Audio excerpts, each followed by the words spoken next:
జై శ్రీకృష్ణ సార్. జై శ్రీకృష్ణ మ్యామ్. జై కృష్ణ, జై శ్రీకృష్ణ సార్. జై శ్రీకృష్ణ. మీ అమ్మగారు ఒక స్టోరీ రాసి వచ్చేమో సార్, ఒక బుక్ రాసి వచ్చేమో.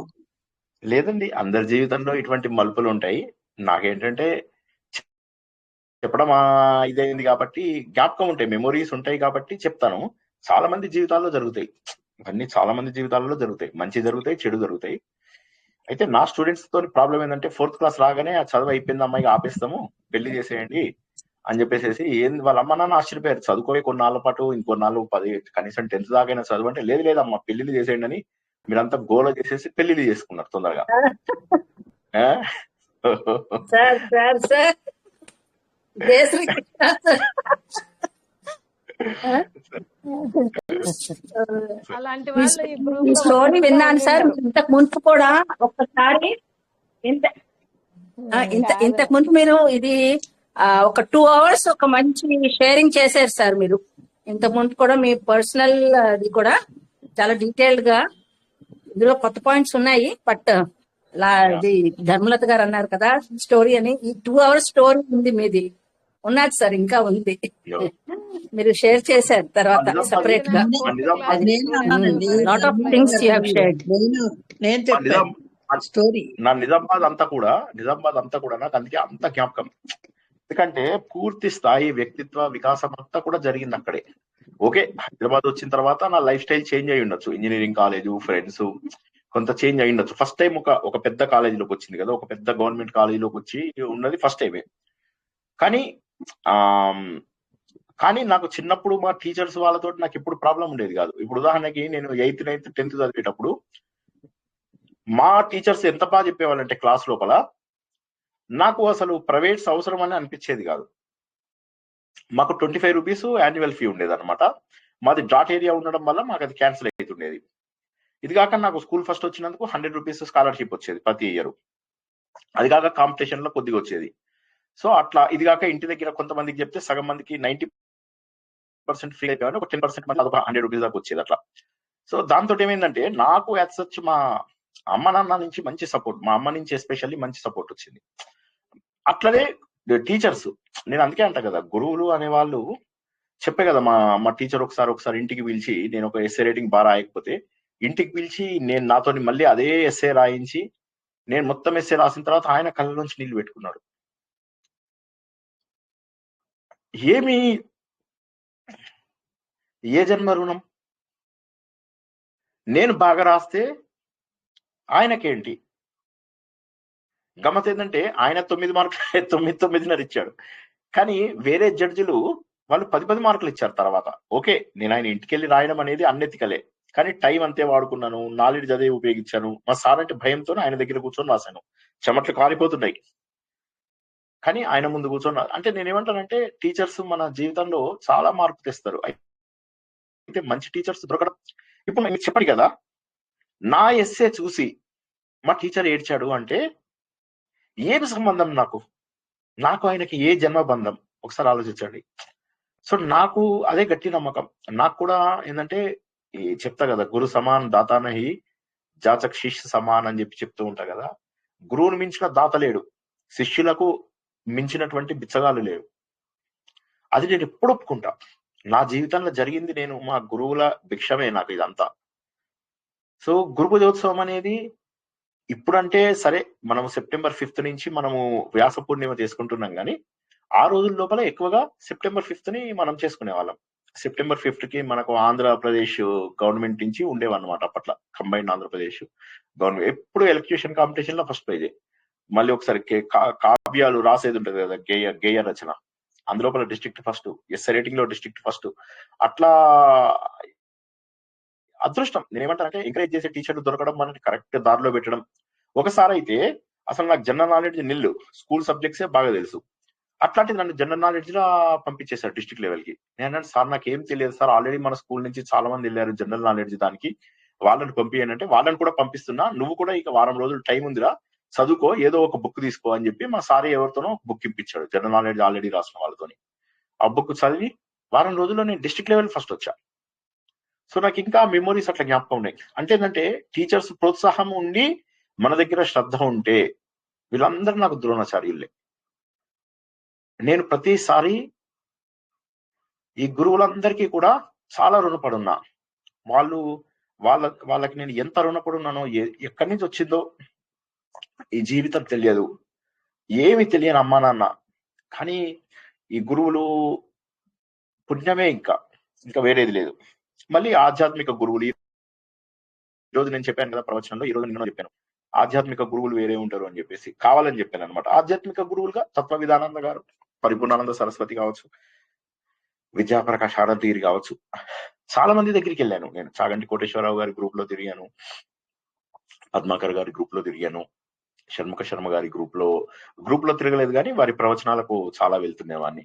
చాగంటి గారితో, పద్మాకర్ గారితో చాలా యాత్రలకు కూడా వెళ్ళాను. కనీసం ఒక 15-20 యాత్రలకు వెళ్ళి ఉంటాను. సో కానీ నాకు అర్థమైంది ఏంటంటే, తత్వ విధానంద గారితో నేను ఏదైతే దయానంద ఆశ్రమంలో నేర్చుకున్నానో, పరిపూర్ణానంద సరస్వతి గారు హైదరాబాద్కు వచ్చినప్పుడు సాధన గ్రూప్ లో ఏవైతే ప్రవచనాలు ఇచ్చేవారో వాటి లోపల చాలా నేర్చుకున్నాను. ఈ రామకృష్ణ మఠం ఉండనే ఉంది, స్వాధ్యాయానికి సొంతగా చదువుకోవడానికి రామకృష్ణ మఠంలో చాలా. అట్లా గురువుల యొక్క ప్రాధాన్యత ఎంత ఉంది అంటే, నేను ఇవాళ రోజంతా దాని మీదే మాట్లాడగలను. ఆల్రెడీ 3 రోజులు 3 ఇదిగా, ఇప్పుడు 4వ స్పీచ్ ఉండే, ఇందాక వెళ్ళలేకపోయాను ఓపిక లేక. కానీ అసలు ఎంతసేపు నేను గురువుల గురించి మాట్లాడినా తక్కువనే. నేను సాధించింది ఎంతుందో నాకు తక్కువనే తెలుసు, కానీ ఇంకా కూడా నాకు ఓపిక ఉంటే సాధించేవాడిని. ఇప్పుడు ఏంటంటే తీవ్ర వైరాగ్యం, ఇంకా ఏముంది, ఇంకా ఇది అంతా అన్నట్టుగా ఉంది. కానీ పోటీలోంచి బయటకు వచ్చేసా నేను. అంటే లిటరల్లీ చాలా వాటిలోంచి బయటకు వచ్చేసా. అంటే ఏవి పెద్దగా ఇష్టం అనిపించట్లేదే, కానీ నేను నా పని నేను చూసుకొని నాది. ఎవరైనా ఫోన్ చేస్తారంటే చిరాకు వస్తుంది, ఎవరితో అయినా మాట్లాడాలంటే చిరాకు వస్తుంది, ఎవరో ఫోన్ చేసి నువ్వు నా ఫ్రెండ్వి అంటే నాకు చిరాకు వస్తుంది. సో ఆధ్యాత్మిక విషయాలు మాట్లాడితే ఇంతసేపు మాట్లాడమన్నా మాట్లాడతాను, నవ్వుతూ కబుర్లు చెప్తూ మరీ మాట్లాడతాను. సో అంటే వచ్చేసింది పూర్తి, నాకు తెలియకుండానే శరీరంలో చాలా వయసు వచ్చింది. శరీరంలో 2 రోజులు ఫుట్బాల్ ఆడేసరికి ఇగో 3 రోజులు అడ్డం పడుతున్నా. సో అయిపోయింది, శరీరంలో చాలా మార్పు వచ్చేసింది. వయస్సు ఖచ్చితంగా, లోపల కణాలు పాడవుతున్నాయి. ప్లస్ ఈ 8 మంత్స్ ఎట్లా ఉంటుందో మనకు తెలియదు.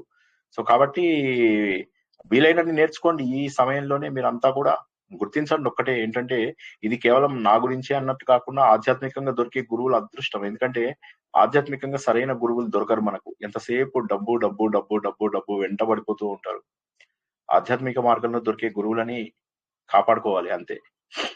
అంతరాయ తిమిరోపశాంతయే శాంత పావనమచింత్య వైభవం తం నరం వపుషి కుంజరం ముఖే మన్మహే కిమపి తుందిలం మహః వసుదేవసుతం దేవం కంస చానూరమర్ధనం దేవకీ పరమానందం కృష్ణౌ వందే జగద్గురుం. జననీ జన్మభూమిశ్చ స్వర్గాదపి గరీయసి మాతృదేవో భవ. భగవద్బంధువులకు, ఆత్మస్వరూపులకు, సత్యాన్వేషులకు స్వాగతం, సుస్వాగతం. మహాభారతం పంచమ వేదం. 4 వేదాలలో ఉన్న అన్ని విషయాలను కలుపుకుని, ఆ వేదాలలో లేనటువంటి సమాజానికి అవసరపడే విషయాలను కూడా కలుపుకున్నటువంటి ఒక సమగ్రమైనటువంటి గ్రంథం, కావ్యం, ఇతిహాసం, పురాణం అయినటువంటి మహాభారతం అంతర్గతంగా ఒక మహాకావ్యాన్ని తెలుసుకుంటున్నాం. మహాకావ్యము అంటే ఏంటి? ఒక 18 లక్షణాలు ఉండాలి. పుట్టుక, మరణము, యుద్ధము, సైనిక కవాతు, ఇలాంటివన్నీ ఉండాలన్నమాట. ఇవన్నీ కూడా ఉంటూ ఒక పురాణ విశిష్టత ఉండాలి దానికి. ఆ పురాణ విశిష్టత ఇవన్నీ ఉంటూ అద్భుతంగా మనకు అందించినటువంటిది భారవి యొక్క కిరాతార్జునీయం. ఈ లక్షణాలన్నీ ఉన్నాయి అందులోపల. కిరాతార్జునీయము మహాభారతంలోని అరణ్య పర్వం, వన పర్వం అని కూడా అంటాం. అందులో ప్రారంభంలో ద్రౌపది ఎన్నో రకాలుగా ధర్మరాజును తిప్పి పొడుస్తూ ఉండడం, బాధని వెలగక్కుతూ ఉండడం కారణం లేకపోలేదు. ధర్మరాజు బ్రాహ్మణులతో మాట్లాడుతూ ధర్మం నేర్చుకుంటూ ఉంటే ఈయన వీటన్నిటిలో పడిపోయి, ఎంతసేపు వెళ్ళిన తర్వాత మా పెదనాన్న నా రాజ్యాన్ని నాకు అప్పచెప్తాడు, నాకు అన్యాయం చేయడు అనే భావనలోనే ఉన్నాడు. గాని మనకు జరిగినటువంటి అవమానానికి ప్రతీకారం తీర్చుకునేలాగా లేడు. కాబట్టి అవమానం తీర్చుకోవాలి. నేనేమో ఈ జుట్టుని అలా వదిలేశాను, దాన్ని మళ్ళీ కట్టుకోలేదు. కాబట్టి నిన్ను ఏ విధంగా క్షమించాలి వారిని, వారు చేసినటువంటి అవమానాలు ఎలా క్షమించాలి? పోనీ నన్ను బాధ పెట్టారంటే అనుకోవచ్చు, ఈ 5గురిని కూడా బాధ పెట్టారు కదా. హంసతూలికా తల్పాల మీద పడుకోవాల్సిన వాళ్ళు ఇవాళ రాళ్లలో, గుట్టల్లో ఎక్కడ పడితే ఎలా పడితే అలా పడుకున్నారు. ఏవి పడితే అవి తింటూ అత్యంత ఘోరమైనటువంటి స్థితిలో ఉన్నారు. ఒక పని లేదు, పాట లేదు. ఇంతకు ముందేమో సమయమే ఉండేది కాదు, ఇప్పుడు సమయం తప్ప ఏమీ లేదు. బాధపడుతూ ఉంటుంది. సరే, ఇదే భావాన్ని భీముడు కూడా తెలియజేయడం, 13 సంవత్సరాల యొక్క మన ఈ శిక్షని 13 నెలల్లో పూర్తి చేసుకునేటటువంటి ఒక ధర్మసారం ఉంది. అది నీకు కూడా తెలుసు కదా అన్నయ్య. దాని ప్రకారం మనము వెళ్ళిపోయి కొట్టేద్దాం వాళ్ళని, యుద్ధం చేసేద్దాం, మన రాజ్యం మనం తెచ్చుకుందాం. సరే, ఈ సమయంలో ధర్మరాజు తన అభిప్రాయాన్ని తెలియజేసి అర్జునుడి వైపు చూస్తాడు. అర్జునుడు ఈ మొత్తం అందరిలో కూడా తెలివైనవాడు, ధర్మ సూక్ష్మాలు తెలిసినటువంటి వాడు ధర్మరాజు అయితే, మిగతా వాళ్ళందరికీ ధర్మం తెలుసు. కానీ ఆ ధర్మంలో ఉన్న సూక్ష్మము, ధర్మ సారాలు అందరికీ తెలుసు. అర్జునుడు మాత్రం వివేకం ప్రదర్శించేవాడు, అందరికంటే తెలివైనవాడు. ఆయన ఏం చేశాడంటే, అటు అన్నయ్యను బాధ పెట్టకుండా, ఇటు అన్నగారైనటువంటి భీముడు ద్రౌపదిని బాధ పెట్టకుండా మధ్య మార్గంగా చెప్తాడనమాట. మన అన్నయ్య గారు చెప్పినటువంటిది, ధర్మరాజు గారు చెప్పినటువంటిది నిజము. మన దగ్గర ఇప్పుడు సరైనటువంటి ఆయుధాలు లేవు, సరైనటువంటి ప్రాక్టీస్ లేదు. అక్కడ చూస్తే దుర్యోధనుడు అన్ని రకాల ప్రాక్టీస్లు చేసుకొని చాలా సిద్ధంగా ఉన్నాడు యుద్ధానికి. అదే విధంగా ఊర్లో కూడా చాలా మంచి పేరు తెచ్చుకుంటున్నాడు. మనం వనేచరుడిని పంపించాం, ఆ వనేచరుడు వచ్చి మనకు రిపోర్ట్ ఇచ్చాడు. ఆ రిపోర్ట్ ప్రకారం తను చాలా అద్భుతంగా రాజ్యాన్ని పరిపాలిస్తున్నాడు. కాబట్టి ఇక మనము వారిని ఓడించాలి అంటే మనం దివ్యాస్త్రాలు సంపాదించాల్సిందే. ఈ మామూలు బాణాలు, మామూలు శస్త్రాలు, వీటితోటి మనం యుద్ధంలో గెలవడం కష్టము. అది కాక దుర్యోధనుడు ఏం చేస్తున్నాడు, మిగతా వాళ్ళందరినీ కూడా తనకు స్నేహితులుగా మార్చుకుంటున్నాడు, బంధువులుగా మార్చుకుంటున్నాడు. కాబట్టి మనం వెళ్ళేసరికి ఆయనకు సపోర్ట్ ఎక్కువ ఉంటుంది. తర్వాత 13 ఏళ్ల తర్వాత మనం వెళ్ళేసరికి మనల్ని జనాలు మర్చిపోయే అవకాశం కూడా ఉంది. కాబట్టి ఇక మనం చేయగలిగిందల్లా ఏంటంటే ఆయుధాలను సంపాదించుకోవడం, అస్త్రములను. అదే సమయంలో అక్కడికి వ్యాస భగవానుడు రావు, ప్రతిస్మృతి విద్యని ఆయన ధర్మరాజుకు చెప్పడం, ధర్మరాజు అర్జునుడికి చెప్పడం. సరే, ఇది కిరాతార్జునీయంలో ఉంది, భారవి రాసిన కిరాతార్జునీయంలో. ఒరిజినల్ వ్యాస భాగవతంలో మాత్రం ఆయన డైరెక్ట్ గా, వ్యాస భారతంలో మాత్రం డైరెక్ట్ గా ఆయన అర్జునుడికి చెప్పినట్టుగా ఉన్నది. సరే, మనం భారవి కిరాతార్జునీయం తెలుసుకుంటున్నాం కాబట్టి దాని ప్రకారం ఆ విద్య తెలుసుకున్నటువంటి అర్జునుడు దివ్యమైనటువంటి ప్రదేశాలకు వెళ్ళాలి అని చెప్పేసి తను బయలుదేరతాడు. బయలుదేరి హిమాలయాల్లోకే వెళ్తాడు, ఇంద్రకీలాద్రి పర్వతం వైపుకే వెళ్తాడు. ఎందుకని వెళ్తాడు? ఎందుకంటే ఆయనకు మిగతా అన్ని చోట్ల కంటే ఇక్కడ సంఘానికి దూరంగా ఉండాలి, ఎవరితోటి కూడా కలవాల్సినటువంటి అవసరం లేదు. కలిసినట్లయితే మళ్ళీ మొదటికి వస్తుంది. ద్వైతవనంలో అటువంటి ప్రైవసీ ఉండేటటువంటి అవకాశం లేదు. కాబట్టి కాస్త దూరంగా ఉన్నట్టయితే బాగుంటుందని వెళ్తాడు. హిమాలయాల లోపల ఆ నదుల యొక్క ప్రవాహాన్ని చూస్తాడు, ఆ హిమమును చూస్తాడు. అది చూసి పరమశివుడే తన వస్త్రములను అలా కట్టుకున్నాడా అన్నట్టుగా ఆ తెల్లటి మంచుని చూస్తూ, ఇటు చూస్తే చంద్రుడిని చూస్తూ, ఇటు చూస్తే సూర్యుడిని చూస్తూ, ప్రతి దానికి కూడా మురిసిపోతూ అద్భుతమైనటువంటి తపస్సును చేస్తాడు. ఈ తపస్సును చూసినటువంటి ఇంద్రుడు తన కుమారుణ్ణి పరీక్షించడానికి ముందుగా, దేవుడు ఎప్పుడు కూడా వెంటనే రాడు, ముందు పరీక్ష పెడతాడు. అప్సరసలందరినీ పంపిస్తాడు. అప్సరసలందరూ గంధర్వులతో పాటు మంచి గంధర్వ గానం వినిపిస్తూ, అసలు మామూలు పాటలకే మనలాంటి వాళ్ళు పడిపోతారు. అలాంటిది గంధర్వులు పాడినటువంటి పాటలకు పడిపోవడం లేదు. అప్సరసలు నృత్యానికి అందరూ పడిపోవాల్సిందే. విశ్వామిత్రుడే పడిపోయాడు, ఎంతో ఉన్నత స్థానంకి వెళ్ళినటువంటి విశ్వామిత్రుడే పడిపోయాడు. కాబట్టి ఏం చేయాలనే పరిస్థితి లేదు. కానీ అర్జునుడు మాత్రము అతి తక్కువ సమయంలో ఎక్కువ శాతం వైరాగ్యాన్ని తెచ్చుకోగలిగాడు. దానికి కారణం ఏంటంటే, మన లక్ష్యము అనేటటువంటిది మనకు ముందు తెలియాలి. ఆ లక్ష్యాన్ని తెలుసుకోవడం వల్ల అర్జునుడు సాధించాడు, అప్సరసలను జయించాడు. అప్సరసలందరూ అడియాస చెందారు. దీన్ని మనము చక్కటి వర్ణనలో, భారవి ఇచ్చినటువంటి వర్ణనలో కూడా తెలుసుకున్నాం. రాత్రి ఎలా వచ్చింది అంటే, చీకటంతా ఒక దుప్పటి పరిచినట్టుగా వచ్చిందని, అందరూ నిరుత్సాహం చెందారు. అప్సరసలు అందరూ నిరుత్సాహం, వాళ్ళ నిట్టూర్పులాగా ఉన్నదని, ఇటువంటి చాలా చక్కటి వర్ణనలన్నీ కూడా గత వారం వరకు తెలుసుకున్నాం. చివరిగా వచ్చింది ఏంటయ్యా అంటే, ఇక వీరు యుద్ధము ఇంకా ఆయన చివరికి ఈయన ఎప్పుడైతే నెగ్గుతాడో, నెగ్గగానే ఇక వెంటనే ఆయన బ్రాహ్మణుడి రూపంలో వచ్చి ఇక వాదనకు దిగుతాడు. ఈ వాదనలో ఎటువంటి గర్వాన్ని చూపించడు అర్జునుడు, అహంకారాన్ని చూపించడు. తనేమంటాడంటే, నేను అస్త్రాలు పక్కన పెట్టుకున్న మాట నిజమే, కానీ నేను ఇక్కడికి వచ్చినటువంటిది ఒక పర్పస్ కోసం వచ్చాను, నా కుటుంబం యొక్క ధర్మాన్ని నిలబెట్టడం కోసం వచ్చాను. కాబట్టి నేను చేస్తున్నది సరైనటువంటిదే. అంటే నువ్వు యుద్ధం చేయడం ఎందుకు, దాని బదులు ఒక పని చేయి, నువ్వు నాతో పాటు వచ్చేసేయని కూడా చెప్తాడు. తర్వాత తన నిజ రూపాన్ని చూపించి నువ్వు నాతో పాటు వచ్చేసేయని కూడా ఆయన ఆశ పెడతాడు. ఆశ పెడితే అప్పుడు కూడా అంటాడు లేదు. మరి మనలాంటి వాళ్ళైతే సరేలే ఇప్పుడు ఈ వెంట వెళ్ళి నలుగురితోని ఉండి వీళ్ళతో పోరాటం ఎందుకు, వెళ్ళేసి సకల సుఖాలు అనుభవించవచ్చు కదా. అది ఆ ప్రలోభాలకు కూడా లొంగకుండా చివరికి ఆయన అప్పుడు తన తండ్రి గారైనటువంటి ఇంద్రుడికి నమస్కరించి మొత్తం మీద ఆయనని ప్రసన్నం చేసుకుంటాడు. అప్పుడు ఇంద్రుడు అంటాడు, నేను కాదు నీకు వరాలు ఇవ్వాల్సింది, పరమశివుడు. ఆయన ఎస్ అన్న తర్వాత మేము నీకు కావలసిన అస్త్రాలు అన్ని ఇస్తాము, కానీ ముందు ఆయన దగ్గర ఉన్నటువంటి పాశుపత అస్త్రం తీసుకో, ఆ తర్వాత నీకు కావలసినటువంటి అన్ని అస్త్రాలు మేమిస్తాము అని తన నిజ రూపం ప్రదర్శించి అర్జునుడికి ప్రత్యక్షమవుతాడు. ఇంకా ఆ రోజు నుంచి అర్జునుడు అత్యద్భుతంగా ముందు ఓ 2 కాళ్ళ మీద నిలబడి తపస్సు చేస్తాడు, ఒక కాళ్ళ మీద నిలబడి తపస్సు చేస్తాడు. తర్వాత ఆహారం మెల్లమెల్లగా రోజుకింత తగ్గిస్తాడు. తర్వాత నీరు తగ్గిస్తాడు. ఇక బయట ప్రపంచంలో ఏం జరుగుతుంది అనేది తెలియదు. ప్రకృతి అంతా కూడా నిశ్శబ్దం అయిపోయింది. బయట ఉన్నటువంటి శబ్దము గాని బయట ఉన్నటువంటి నదులు గాని ప్రకృతి గాని ఏమైంది అంటే తెలియనటువంటి స్థితికి వెళ్ళిపోతాడు. అప్పుడు అందరూ పరమశివుడి దగ్గరికి వెళ్ళి చెప్తారు, ఈయన యొక్క తపస్సు అత్యద్భుతంగా ఉంది అని దేవతలందరూ కూడా చెప్తారు. దానికి 2 కారణాలు అని చెప్పి చెప్పుకున్నాం మనం. ఒకటేమో ఆయన ఇంద్రుడి కుమారుడు అవడం వల్ల, రెండవది ఏంటంటే నిజంగా కూడా అంత భీకరమైనటువంటి విష్ణు కాబట్టి ఆయన 2 పద్ధతుల్లో ఏదో ఒకటి అయి ఉండవచ్చు. అప్పుడు శివుడు ఈయనని పరీక్షించడానికి భూలోకానికి వచ్చేస్తాడు. వచ్చిన తర్వాత మనం గత వారం చాలా బాగా తెలుసుకున్నాము, చాలా చాలా అద్భుతమైనటువంటిది. అందులోపల మూకాసురుడు అనేటటువంటి రాక్షసుడు రావడము, ఆ మూకాసురుడు అంటే అహంకారం అనేటటువంటి విషయాన్ని మనం తెలుసుకున్నాము. ఆ మూకాసురుడిని ఇతను వధిస్తారు, ఇద్దరు కలిసి వధిస్తారు. అంటే ఒకటి దైవ సంకల్పము, ఒకటేమో మనిషి యొక్క శక్తి, మానవ శక్తి, ఈ 2 కూడా. మరి ఏమైంది వచ్చిన తర్వాత ఇంకా అప్పుడు ప్రారంభమైంది వీరిద్దరి మధ్య ముందు వాగ్వివాదం. ఈ వాగ్వివాదం అంటే ఏంటి, బాహ్య స్థాయి చూసుకున్నట్లయితే ఇద్దరు వేటగాళ్ళు, బాహ్య స్థాయిలో చూసుకున్నట్లయితే ఈ వేట ఎవరిది అనేటటువంటిదే మనకు కనిపిస్తుంది, కానీ మనం ఎప్పుడు తత్వచింతనలో ఆలోచిస్తూ ఉంటాం. కాబట్టి ఒకసారి ధార్మిక స్థాయిలో చూద్దాం. ధార్మిక స్థాయిలో చూసినప్పుడు క్షత్రియుని కాబట్టి ఇది నా హక్కు, ఇది నా ధర్మం.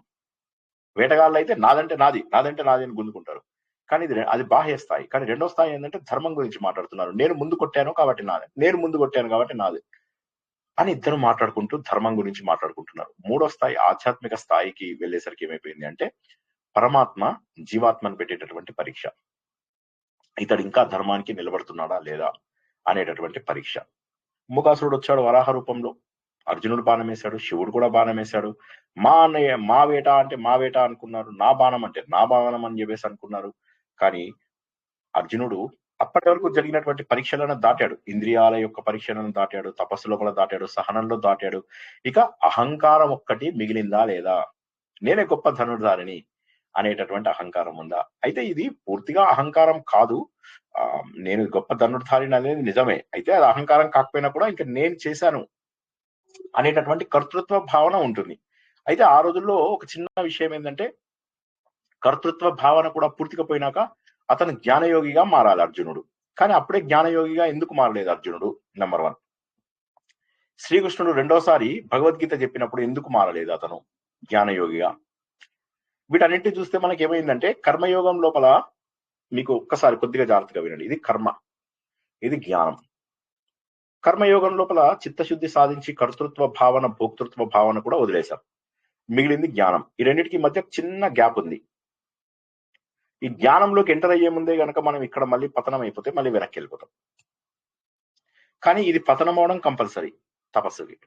ఈ తపస్సుకి అవగానే ఇతను కోరికతో చేస్తున్నటువంటి తపస్సు ఇది, ఇతను జ్ఞానం కోసం చేస్తున్నటువంటి తపస్సు కాదు.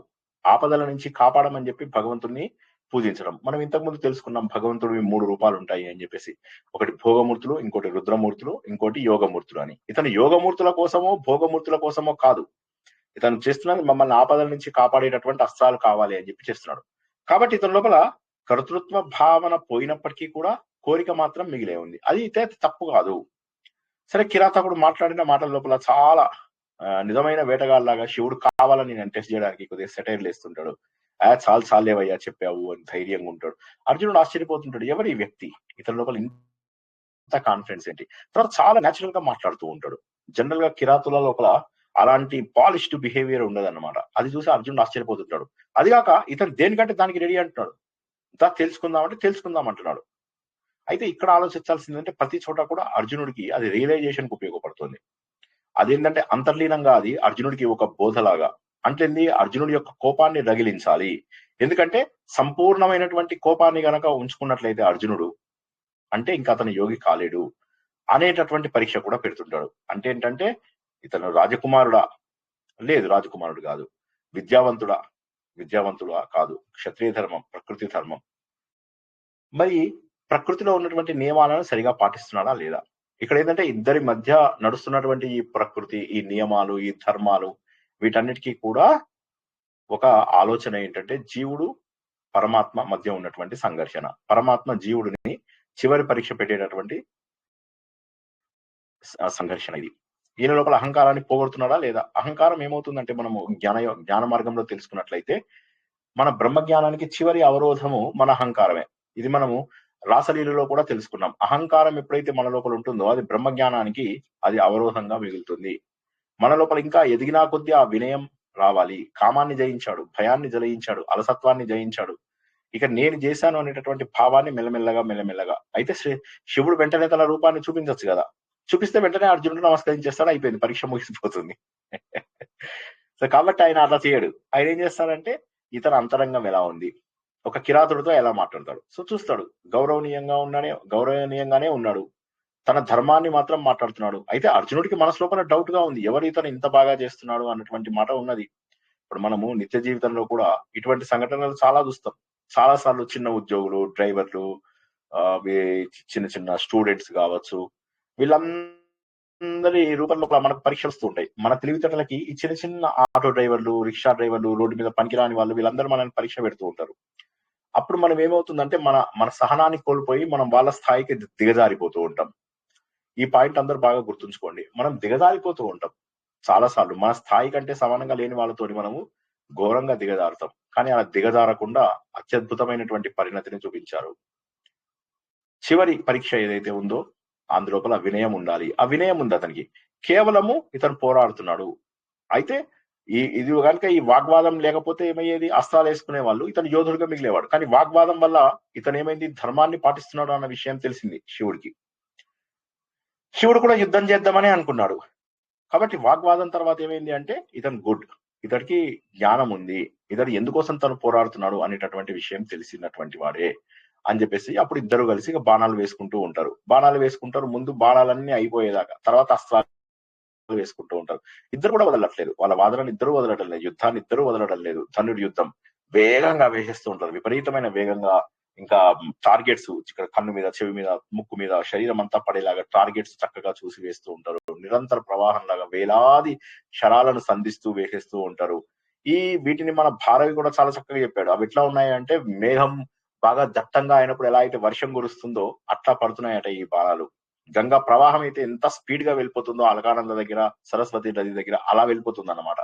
ఇక మెరుపులు ఏ విధంగానైతే అవి వచ్చినప్పుడు మనకు కళ్ళు బయలు గమ్ముతాయో ఆ స్పీడ్ తోనే అర్జునుడు వేస్తున్నాడు అన్నటువంటి, అంటే చాలా అవి చెప్తూ ఉంటే ఏమనిపిస్తుంది అంటే మనకు బాగా అనిపిస్తుంది. ఇవన్నీ అయిపోయిన తర్వాత కొద్దిసేపటికి బాణాలు కాదు అస్త్రాలు వేసుకుందాము. అర్జునుడికి అప్పుడు అర్థమవుతుంది, ఇప్పటి వరకు నేను మామూలు బాణాలు, శస్త్రాలు వేశాను, ఇప్పుడు ఇక వీళ్ళపైన అస్త్రాలు. ఇవన్నీ గత వారం చెప్పుకునేవే మనము. చివరికి ఇప్పుడు శస్త్రాలు దాటి అస్త్రాలు వేద్దామని చెప్పి ఒక్కొక్కటి దివ్యాస్త్రాలు. ఈ దివ్యాస్త్రాలు కూడా ఆశ్చర్యం ఏంటంటే ఆయన తగులుతున్నాయి, ఆయన లోపల కలిసిపోతున్నాయి అన్ని. అప్పటికి నాకు చాలా డౌట్ వస్తుంది. ఎందుకంటే పరబ్రహ్మ ఆయన, ఆ పరబ్రహ్మకి ప్రకృతి శక్తులు ఏం చేయగలుగుతాయి? అన్ని ఆయన లోపల కలిసిపోతుంటాయి. అర్జునుడు ఖడ్గం తీస్తాడు, ఆ ఖడ్గం కూడా విరిగిపోతుంది. ఇక ఏమీ చేయడానికి వీల్లేదు. ఏముంది, శివుడి పైన ఆయుధాలు పనిచేయడం లేదు. సో గంభీరమైనటువంటి సంకేతం అది అర్జునుడికి. ఏదో ఉంది, ఇతను ఎవరు అని చెప్పేసి తెలియడం లేదు. సో చివరికి ముష్టి యుద్ధం చేద్దాము అని చెప్పేసి వెళ్తాడు అనమాట. ఇక అప్పుడు ఓడిపోతాడు. మల్ల యుద్ధంకి వెళ్తాడు. వెళ్ళి ఒక్కసారి ఆయనను అలా ముట్టుకుంటాడు. భగవంతుడు ముట్టుకోగానే మల్ల యుద్ధం చేయవలసినటువంటి అవసరం లేదు, వెంటనే ఓడిపోతాడు. తనలో ఉన్నటువంటి అహంకారం పూర్తిగా వెళ్ళిపోతుంది. తన ఓటమిని వెంటనే ఆయుధాలన్నీ వదిలేసి వెంటనే ఒప్పుకుంటాడు. తన శరీర చలనం భారవి చాలా చక్కగా చెప్తాడు అనమాట. ఎప్పుడైతే అర్జునుడు మల్ల యుద్ధంలోకి వచ్చాడో, ఎప్పుడైతే భగవంతుడి శరీరాన్ని ముట్టుకున్నాడో అప్పుడు అయిపోయింది, తన లోపల మార్పు వచ్చేసింది. భగవంతుడు అనుభవాన్ని పొందడం అంటే ఇదే. ఇప్పుడు శ్రీకృష్ణుడి యొక్క స్పర్శని ఎందుకు కోరుకున్నారు వారు? ఎందుకంటే ఒకసారి భగవంతుని తగిలాము అంటే అయిపోయింది, అదొక దివ్య ఆనందము. అది కామం కాదు, అది దివ్య ఆనందము. ఆ దివ్య ఆనందాన్ని చేశాడు. భారవి చాలా చక్కగా చెప్తాడు అనమాట. అతడి శరీర చలనం ఎలా ఆగిపోయింది, తన బలం అంతా కూడా ప్రయోగం నిష్ప్రయోజనంగా ఎలా అనిపించింది, వీరత్వం అంతా కూడా ఎంత తక్కువ అనిపించింది భగవంతుడు ముందు అనేటటువంటివి అనమాట. చివరికి కిరాతకుడు ముందు అప్పుడు అర్జునుడు ఓడిపోతాడు. ఓడిపోయి వెంటనే ఒక శివలింగం తయారు చేస్తాడు, మట్టితోటి తయారు చేసి అడవిలో దొరికిన పువ్వులన్నిటితోటి వాటిని పూజ చేస్తాడు అనమాట. చేసి తన మనస్సునంతా కూడా శివుడి పైననే నిలుపుతాడు అనమాట. నిలబడి ఆ ఏదైతే మాల సమర్పిస్తాడో అది వెళ్ళిపోయి ఈ కిరాతుడు లోపల వచ్చేస్తుంది. అప్పుడు ఆయనకు అర్థమవుతుంది, నాకు ఉన్నటువంటి డౌట్ కరెక్టే, ఏ స్పర్శ ద్వారా అయితే ఈయన నేను భగవంతుడు అని చెప్పేసి తెలుసుకున్నానో ఆయననే ఈయన అన్నటువంటి భావన ఈయనకు తెలిసిపోతుంది. ఒక్కసారిగా ఆనందం, ఇతనే పరమేశ్వరుడు. అప్పుడు శివుడు పార్వతి సమేతంగా అర్జునుడికి ప్రత్యక్షమవుతారనమాట. ప్రత్యక్షం అవగానే అప్పుడు ఆ మహాదేవుని చూసి అర్జునుడు స్తుతి. ఇది మొత్తం ఒక చాప్టర్ అంతా ఉందన్నమాట. భగవంతుడికి భక్తుడు చేసేటటువంటి అత్యద్భుతమైనటువంటి వర్ణన. అందులోపల ఇక భగవంతుడి యొక్క అన్ని స్వరూపాలను, ఆయన యొక్క నిర్గుణ స్వరూపాలని, ఆయన యొక్క నిరాకార స్వరూపాలని, ఆయన నిర్మలమైనటువంటి స్వరూపాలని, ఆయన సర్వ వ్యాపకత్వాన్ని, ఆయన సర్వజ్ఞత్వాన్ని, వీటన్నిటినీ కూడా ప్రతి దానికి నువ్వే కారణం ఓ భగవంతుడా, ఈ ప్రతి చర్యకు నువ్వే కారణము, ఈ ప్రపంచంలో నీ ఆజ్ఞను దాటి వెళ్ళేటటువంటి శక్తి ఎవరికీ లేదు అని చెప్పేసి పూర్తిగా సాష్టాంగ నమస్కారం చేస్తాడు అయ్యవారికి అమ్మవారికి. చేసిన తర్వాత అప్పుడు శివుడు ప్రసన్నం అవుతాడు. అవి అంటాడు అనమాట, నేను కేవలం పరీక్ష పెట్టాను అంతే, కానీ ఆ పరీక్ష లోపల నువ్వు పూర్తి స్థాయిలో నెగ్గావు, నువ్వు నీ ధర్మాన్ని నిర్వర్తించావు, నాతో ఏ సమయంలో కూడా నువ్వు తప్పుగా బిహేవ్ చేయలేదు, తప్పుగా ప్రవర్తించలేదు, కాబట్టి నీవు అన్ని పరీక్షలు నెగ్గి చివరికి ఒక గొప్ప సాధకుడిగా మిగిలిపోయావు. నీకు కావాల్సిందేంటి? పాశుపతాస్త్రము. ఇదిగో ఈ పాశుపతాస్త్రం తీసుకో. ఇది ఒకటే గుర్తుంచుకో, ఇది దివ్యాస్త్రం అని మాత్రం అనుకోకు, ఇది ఒక దేవుడి యొక్క అనుగ్రహము, ఇది నీ సాధనకు పరిపక్వత, నీకు కంప్లీట్ ఎలిజిబిలిటీ, సంపూర్ణ పాత్రత. మనం అపాత్ర దానము అంటూ ఉంటాం కదా, అలా కాకుండా సంపూర్ణ పాత్రత నీకు ఉన్నది అని చెప్పి భగవంతుడు గుర్తించడము. అంటే దేవుడు, జీవుడు, మోక్షము. మూకాసురుడు అనేటటువంటి అవిద్యను ఓడగొట్టాడు, బాణాలు అనేటటువంటి పురుష ప్రయత్నం చేశాడు, యుద్ధము అనేటటువంటి అద్భుతమైనటువంటి సాధనం చేశాడు, చివరికి అహంకారాన్ని పోగొట్టుకునేటటువంటి ఓటమిని అంగీకరించాడు, అహంకారం పోయినటువంటి ఓటమిని అంగీకరించాడు. అప్పుడు శివుడు ప్రత్యక్షమయ్యాడంటే ఏంటి? ఆత్మ జ్ఞానం జరిగింది. సో ఇదంతా కూడా కథగా కాకుండా మనం తీసుకున్నట్లయితే ఒక సాధకుడి జీవితంలో ఉన్న మెట్లు, క్రమ పద్ధతి లోపల మనలో ఉన్నటువంటి మూకాసురుడు అనేటటువంటి అవిద్య, అజ్ఞానాన్ని పోగొట్టుకోవాలి. బాణాలు అనేటటువంటి పురుష ప్రయత్నం చేస్తున్నాము, అస్త్రాలు అనేటటువంటి సాధన, మహోన్నతమైనటువంటి సాధన చేయాలి. చివరిగా అహంకారాన్ని కూడా పూర్తిగా పోగొట్టుకోవాలి. ఎప్పుడైతే అహంకారం పోయిందో దాన్ని శరణాగతి అంటారు. అప్పుడు మనం భగవంతుడి ముందు ఓటమి ఒప్పుకున్నట్టే లెక్క. అప్పుడు మనకు దొరికేది ఏంటయ్యా అంటే ఆత్మజ్ఞానం మాత్రమే. చివరికి పాశుపతాస్త్రం ఇచ్చాడు. ఇక్కడ పాశుపతాస్త్రం ఇచ్చాడంటే దైవం యొక్క అనుగ్రహం ఈయనకు దొరికింది. కాబట్టి సాధనకు పరాకాష్ఠ అనేటటువంటిది వినయము. పరమేశ్వరుడు మనల్ని పరీక్షలు పెడుతూ ఉంటే మనం ఏమో అనుకుంటాం, దేవుడు ఎందుకు నాకు ఇన్ని పరీక్షలు పెడుతున్నాడు, ఆ పరీక్షలన్నీ పెట్టడానికి కారణం ఏంటి అంటే మనలో ఉన్నటువంటి అహంకారాన్ని తొలగించాలని చెప్పి భగవంతుడి యొక్క ప్రయత్నము. పురుష ప్రయత్నం అవసరం, కానీ చివరికి అది దైవానుగ్రహంతో ఎండ్ అవుతుంది. ఇదే మాటని మనము ఇది మనకు అరవింద దర్శనం అని ఒక బుక్ నేను చదివానని చెప్పి అందులోపల చెప్పాను. అన్ని ఉన్నప్పటికీ కూడా చివరికి భగవంతుడి యొక్క అనుగ్రహం ఉండాలి అని చెప్పేసి. ఇంకొక ముఖ్యమైన విషయం మనం ఏం తెలుసుకోవాలంటే, జీవితంలో చాలాసార్లు ఓడిపోయినట్టుగా అనిపిస్తుంది, కానీ ఆ ఓటమి మన విజయానికి పునాది అని చెప్పి గుర్తుంచుకోండి.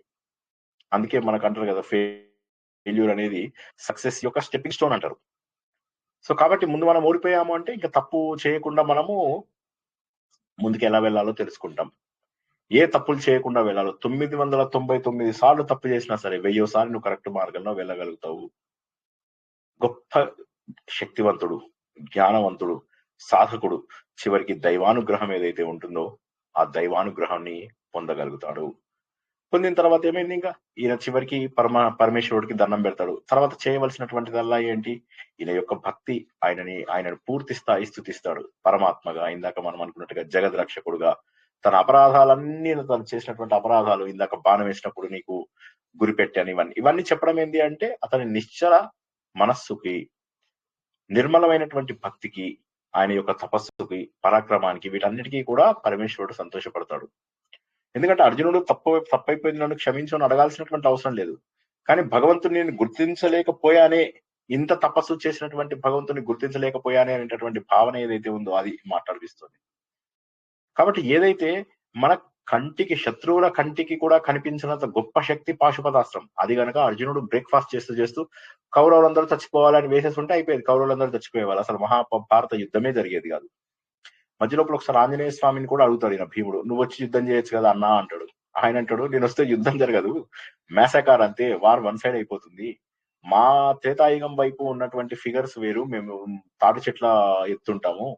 ఇక్కడ ఉన్న వాళ్ళు ఏముంది, నేను ఒక్క దెబ్బకి అందరూ చనిపోతారు.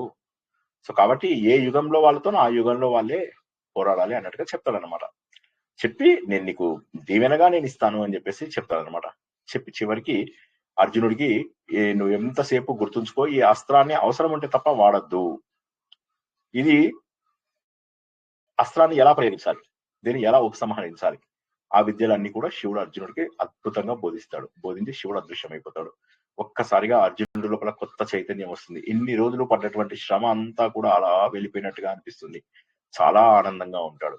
చివరికి ఇప్పుడు వెంటనే తన తండ్రి గారు పిలిచినట్టుగా స్వర్గానికి వెళ్తాడు అనమాట. అప్పుడు అష్ట దిక్పాలకులు ఎవరైతే ఉంటారో, ఇంద్రుడు, వరుణుడు, కుబేరుడు, నిరుతి, వాయుదేవుడు, వీళ్ళందరూ ఎవరైతే 8 మంది ఉన్నారో వారందరి యొక్క దీవెనలు, వాళ్ళందరూ రావడమే కాకుండా ఈయన రాగానే ఇంద్రుడు సింహాసనంలోనే కూర్చుంటాడు. ఈయన కూర్చుంటే అందరు వచ్చి వాళ్ళ అస్త్రాలను సమర్పిస్తారు. ప్రతి ఒక్కరు. అంటే ఒకసారి నీకు దైవానుగ్రహం ఉంది అంటే నీకు దొరకనేది ఇంకేమీ లేదు. ఇప్పుడు వెంటనే తన అన్నగారి దగ్గరికి వెళ్ళిపోయి తను తండ్రి దగ్గరికి వస్తానని చెప్పి మాట ఇచ్చాడు కాబట్టి ఎవరి అంశతోనైతే తను పుట్టాడో ఆయన దగ్గరికి తను వెళ్ళడం జరుగుతుంది అనమాట. అక్కడ అనేక రకాలైనటువంటి ఆయుధాలను సంపాదిస్తాడు.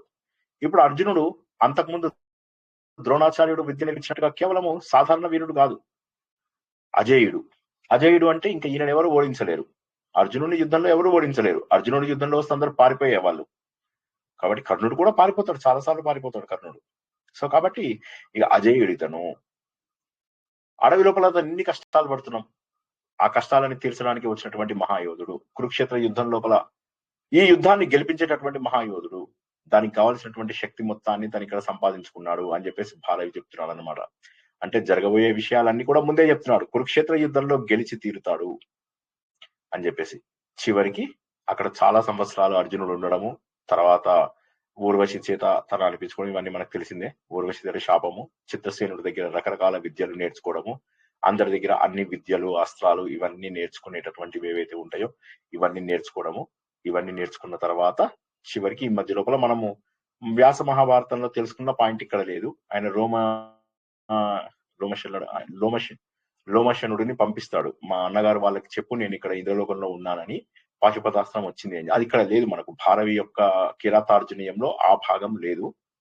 వాళ్ళు ఆయన వెళ్ళి కింద ధర్మరాజుతోటి రకరకాల యాత్రలు చేయించి ధర్మరాజుని పునీతుని చేస్తాడు. ధర్మరాజు వీళ్ళందరూ చాలా ఆనందపడతారు, మా తమ్ముడు అన్ని అస్త్రాలను సంపాదించాడు ఇంకా అని చెప్పేసి. ఆయనకు అసలే ధర్మరాజుకు ధర్మం ఇష్టం. ఇంకా బ్రాహ్మిన్స్ ని వెంటేసుకోవడము, వాళ్ళతో పాటు ఊళ్ళు తిరగడము. సో అలా తిరగడము, అన్ని చోట్ల తీర్థయాత్రల లోపల స్నానాలు చేయడము, వాటన్ని చోట్ల కూడా పితృకార్యాలు చేయడము, ఇవన్నీ చేస్తుంటారు. ఇవన్నీ కూడా మనకు భారవి లోపల చూపించలేదు. భారవి ఏం చేశారంటే ఇతను గొప్ప గొప్ప విద్యలన్నీ నేర్చుకున్నాడు. దిక్పాలకులందరికీ కూడా ఆయన నమస్కరించాడు. చివరికి అదే వినయము, అదే భక్తి, అదే గౌరవము, వీటన్నిటిని అలాగే కొనసాగించుకుంటూ ఆయన చివరికి వెనక్కి తిరుగు ప్రయాణం చేశాడు. అంటే ఏంటి, క్షత్రియ ధర్మంతో పాటు దైవ భక్తి రెండూ కూడా ఉండాలి. మనం చూసినట్లయితే ఈ కిరాతార్జునీయం మొత్తం దుఃఖంతో ప్రారంభమైంది, ద్రౌపది యొక్క అవమానంతో ప్రారంభమైంది. మధ్య లోపల ఏమైంది, అర్జునుడి యొక్క సాధన, ఇంద్రియాల నిగ్రహము, శివుడితోటి యుద్ధము, దేవేంద్రుడు పెట్టే పరీక్షలు, చాలా కష్టంగా అయింది. ముగింపు మాత్రము విజయము. కాబట్టి దుఃఖం వచ్చింది అని ఎప్పుడు కూడా జీవితంలో బాధపడకూడదు. దుఃఖం వచ్చినప్పుడే మనం మరింత దృఢంగా ఉండాలి, గొప్ప సాధకులుగా మారాలి. ఆ గొప్ప సాధకులుగా మారడమే మన జీవితం యొక్క ముఖ్య లక్షణము. కాబట్టి ప్రతి సర్గా కూడా మనకి ఇందులో ఒక మహోన్నతమైనటువంటి విషయాన్ని చెప్తుంది. మొదటి సర్గ తీసుకున్నట్లయితే పాండవుల యొక్క అరణ్యవాసము, అర్జునుడు నిర్ణయము, మానవ ప్రయత్నానికి ఖచ్చితంగా దైవశక్తి ఉండాలి అనేటటువంటి భావన ఉండడము, అర్జును యొక్క ప్రయాణము, అంటే అదే ఆయన సాధన ఎలా ప్రారంభమైంది, సాధకుడి యొక్క నిశ్చల శక్తిని ప్రశ్నించేటటువంటి ఇంద్రుడు, అంటే సాధకుడికి మామూలుగా ఎదురయ్యే పరీక్షలు, తర్వాత ఇంద్రుడు అనుగ్రహం ఇవ్వడమే కాకుండా నెక్స్ట్ నువ్వు ఏం చేయాలి అని చెప్పి చెప్తాడు. అంటే ఒక గురువు నిన్ను ఎక్కడికి తీసుకెళ్తాడు అనేటటువంటిది తర్వాత సర్గ లోపల. సో గురువు చెప్పేటటువంటి దారి, ఆ దారి వచ్చిన తర్వాత అర్జునుడి యొక్క తీవ్రత మరింత పెరుగుతుంది. సో ఆ అనుగ్రహం రావడమే చాలా ఇంపార్టెంట్. అప్పుడు తన సాధకుడి యొక్క స్థాయిని, అంటే తన ఏదైతే రేంజ్ ఉంటుందో ఆ రేంజ్ ని పెంచుకోగలుగుతాడు అర్జునుడు. ఆ రేంజ్ ను పెంచుకుంటాడు. ఇంకా ఇక్కడ అంతా అయిపోయింది, తన సాధన సాధించాడు. చివరికి అహంకారం అనేటటువంటిది ఒక చిన్నగా మిగిలిపోయి ఉండవచ్చు అనేటటువంటి ఆలోచన.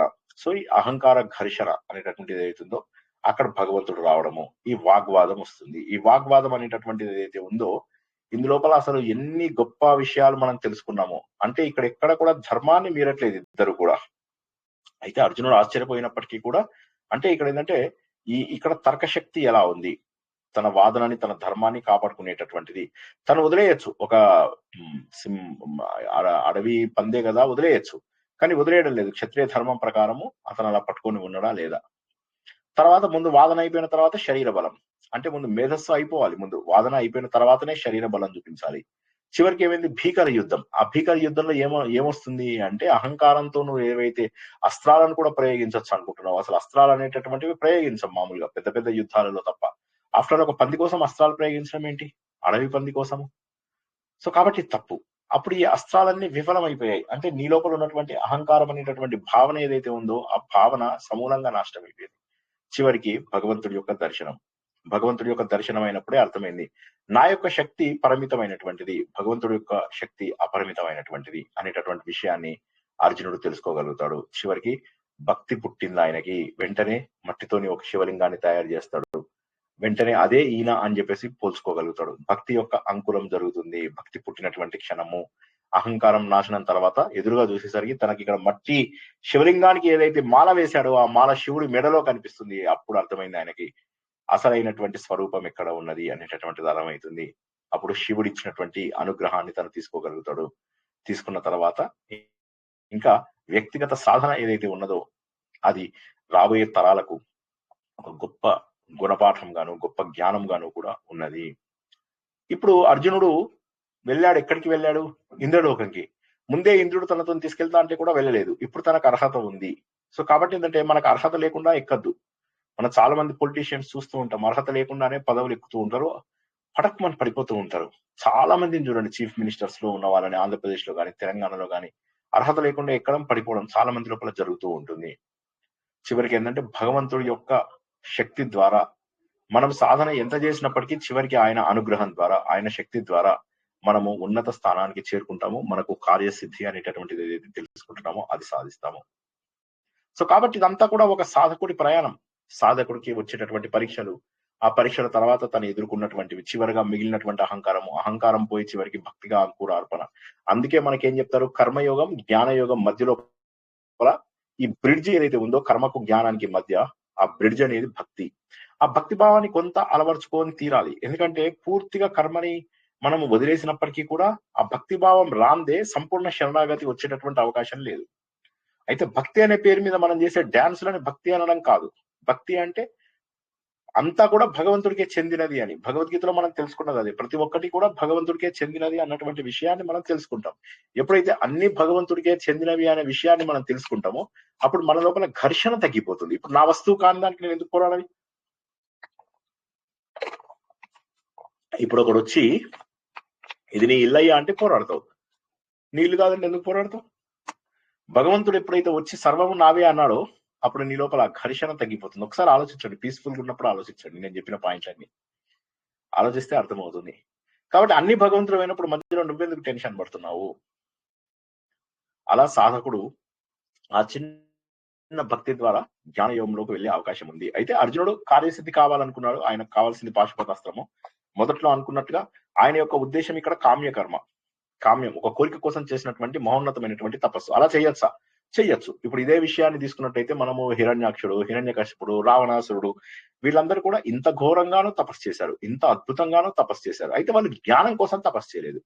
అయితే జ్ఞానం కోసం తపస్సు చేయకపోతే పరమాత్మ ప్రత్యక్షమవుతాడు. కోరికలు తీర్చడానికి పరమాత్మ ప్రత్యక్షమవుతాడు. అయితే ఆ కోరికలు కూడా ఈ ఫ్యూచర్ లో ఏం జరగబోతుందో తెలుసుకొని దానికి తగ్గటువంటి కోరికలే ఇస్తాడు భగవంతుడు. కానీ జరగని కోరికను ఎప్పుడు భగవంతుడు తీర్చాడు.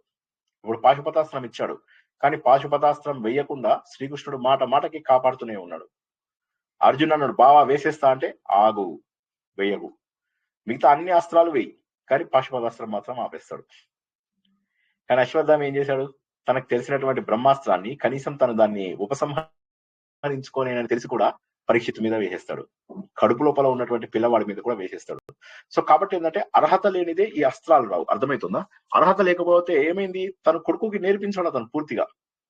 భార్య గోల చేస్తుంది, కృపి గోల చేస్తుంది, అయ్యా నేర్పించండి, కొడుకుకు నేర్పించారు, అర్జునుడికి నేర్పించడం మంచిదే కానీ నా కొడుకు కూడా నేర్పియాలని. చివరికి ఆయన ఏం చేస్తాడు, నేర్పిస్తాడు ఉపసంహారం. సరిగా నేర్చుకోడు అశ్వత్థామ, ఈయన కూడా సరిగా నేర్పించాడు.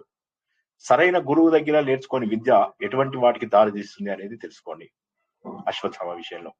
కానీ ఇక్కడ అర్జునుడికి ఇంద్రుడి రూపంలో మహోన్నతమైనటువంటి గురువు దొరకడం, తద్వారా ఆయన పాశుపతాస్త్రాన్ని సంపాదించడం, ఇది జ్ఞాన సముపార్జన కోసం చేసిన యుద్ధం కాకపోయినప్పటికీ కూడా దీనిని మనం ఒక సాధకుడు పాశుపతాస్త్రం పక్కన పెట్టేసేసి అది జ్ఞానము అంటే కర్మ అహంకారం పోయింది, భక్తి సాధించాము, ఇది జ్ఞానం, జ్ఞానంలోకి వచ్చినట్టే లెక్క. కానీ ఇక్కడ మన కథ లోపల పాశుపతాస్త్రాన్ని సాధించడమే లక్ష్యము, జ్ఞానాన్ని సాధించడం లక్ష్యం కాదు. దానికి కారణం ఏంటి అంటే జ్ఞానాన్ని ఎవరు సాధించాలి, మనలాగా 50 ఏళ్ళు దాటిపోయిన వాళ్ళు. కాబట్టి ఆయనకు అది కాదు అక్కడ కావాల్సింది, కార్యసిద్ధి కావాలి. ఆ కార్యసిద్ధి కోసం ట్రై చేశాడు. ఈ విషయాన్ని భారవి అత్యద్భుతంగా ఈ మహాకావ్యాన్ని చాలా బాగా చెప్పాడు. అయితే ఈ 6-7 శతాబ్దాలలో ఈయన చెప్పినటువంటిది ఇది నిజంగా చాలా గొప్పగా ఉన్నప్పటికీ, తన జీవితంలో మహానుభావుడు అయినప్పటికీ కూడా మాఘుడు వచ్చేసరికి భారవి అంటే మాఘుడు కూడా ఈయన వచ్చిన ఒక 70-80 సంవత్సరాల తర్వాత 100 సంవత్సరాల లోపల వచ్చేసరికి ఏమైందంటే మాఘుడి శిశుపాల వధ చాలా పాపులర్ అయింది. పాపులర్ అయ్యేసరికి ఏమైపోయిందయ్యా అంటే ఇది కాస్త మరుగున పడిపోయింది. సో నిజం చెప్పాలంటే భారవికి ఎంతో పేరు వచ్చి ఉండేదేమో, కాళిదాసుకు వచ్చినంత పేరు వచ్చి ఉండేదేమో. ఎందుకంటే మాఘుడు యాజ్ ఇట్ ఈజ్ గా ఈయన రాసినట్టే రాసేవాడు. మాఘుడి పైన ఈ భారవి యొక్క ప్రభావం చాలా ఉంది. అయినప్పటికీ కూడా మాఘుడు లేటెస్ట్ వచ్చేసరికి కొద్దిగా ఆయన కంటే ముందు వచ్చినటువంటి భారవిని ఎక్కువ మంది గుర్తుపట్టలేదు. అయినప్పటికీ కూడా 5 మహాకావ్యాలు, ఆ 5 మహాకావ్యాలలో ఇది మహోన్నతమైనటువంటిది. ఈ మహోన్నతమైన సంస్కృత మహాకావ్యాన్ని మీ అందరూ చాలా శ్రద్ధగా విన్నారు. ఇది 2 సార్లు మనం భారత అంతర్గతంగా విన్నాము, ఇప్పుడు మళ్ళీ సంస్కృత మహాకావ్యం లాగా కూడా విన్నాము. అందరం కూడా అదృష్టవంతులము. దీని లోపల తెలుసుకోవాల్సింది ఏంటంటే అహంకార నిర్మూలననే సాధనకు మూలము అన్నటువంటి సత్యాన్ని అందరము తెలుసుకోవాలి. ఆత్మ సుఖము వీడి నీ ఆట కొరకు పాత్ర పోషణ చేసి సూత్రధారి విశ్రమించదని పాదం ఆశ్రయించి పరమ కరుణాంతరంగా శ్రీ పాండురంగా. జై శ్రీకృష్ణ. మొత్తం మీద అత్యద్భుతమైనటువంటి కిరాతార్జునీయాన్ని మనం చక్కగా పూర్తి చేసుకోగలిగాం. అందరూ చక్కటి నిద్రలో ఉండి ఉన్నారా? బాగా అర్థమైందా? అర్థమైంది సార్. కంగ్రాచులేషన్స్. మొత్తం మీద ఇప్పటికి 2 మహాకావ్యాలని పూర్తి చేసుకున్నాం మనం. రఘువంశము అనేటటువంటి మహాకావ్యము, ఇప్పుడేమో కిరాతార్జునీయము. అతి త్వరలో కుమార సంభవము గాని శిశుపాల వధ గాని ప్రారంభం అవుతుంది. సో నేను శిశుపాల వధనే చెప్తామనుకుంటున్నాను, అది కూడా మనం మహాభారతంలో తెలుసుకున్నదే. కుమార సంభవం కూడా చెప్పాలని ఉంది, అది కూడా మహాభారతంలో తెలుసుకున్నదే. సో చూద్దాం, వచ్చే వారానికి నా మనసు ఎలా ఉంటే అప్పటికి అది చెప్తాను. అది సంగతి. జై శ్రీకృష్ణ. సార్ జై శ్రీకృష్ణ. ఇక్కడ ఇప్పుడు జ్ఞానం చేత అస్త్రాలు సంపాదించాను కానీ ఆ జ్ఞానాన్ని పూర్తిగా పొందలేదంటారు కదా అశ్వత్థామ.